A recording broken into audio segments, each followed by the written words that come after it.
মাছের লেজ ভর্তা তো আমাদের সবারই পছন্দ, আর সেটা যদি আরো একটু ইউনিক আর মজাদার স্টাইলে বানানো হয় তাহলে তো কোনো কথাই না, গরম ভাতের সাথে একদম জমে যায়। যাই হোক, সকাল সকাল ছাদ বাগানে যাই, দেখি একটা করলা বড় হয়েছে, আর এটা এত ছোট যে ভাজি বা ভর্তা বানালে একজনেরও খাওয়া হবে না। তো ভাবলাম ফ্রিজে তো একটা মাছের লেজ আছে, ওইটা দিয়ে আজকে করলা ভর্তা বানাবো। আর এই রেসিপিটা আমার এক বোনের কাছ থেকে নেওয়া, ওর বাড়িতে আমি প্রথম খেয়েছিলাম, এত ভালো লাগছিল গরম ভাতের সাথে কি বলবো।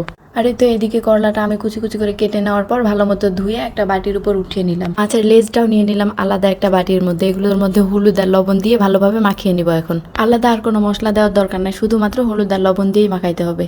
এবার এগুলো ভেজে নেওয়ার পালা। এর জন্য প্রথমে ফ্রাই প্যানের মধ্যে সয়াবিন তেল দিয়ে করলা কুচিগুলো দিয়ে দিব একটা সাইডে, আর আলাদা সাইডে দিয়ে দিব মাছের লেজটা। করলা যেহেতু কম তাই একসাথে ভেজে নিলাম। দুইবার ভাজতে যাই, গ্যাস নষ্ট করার কোনো দরকারই নাই, তবে আপনারা চাইলে দুইবারে ওটা ভাজতে পারেন। সাথে আরো দিয়ে দিলাম 5 থেকে 6টা রসুনের কুয়া, যাতে একসাথে ভাজা হয়ে যায়। এই তো এদিকে করলার একটা পাশ খুব সুন্দরভাবে ভাজা হয়ে গেছে। এবার অপর পাশটা 2 থেকে 3 মিনিট ভেজে নেওয়ার পর উঠিয়ে নিব।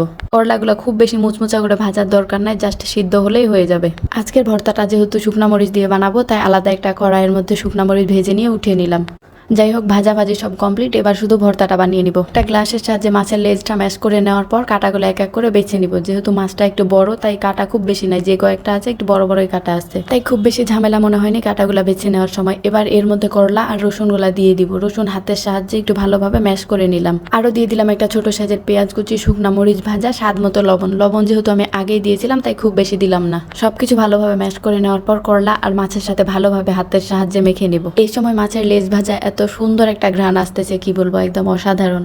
সবশেষে সরিষার তেল দিয়ে ভালোভাবে মেখে নিলে ভর্তা একদম রেডি।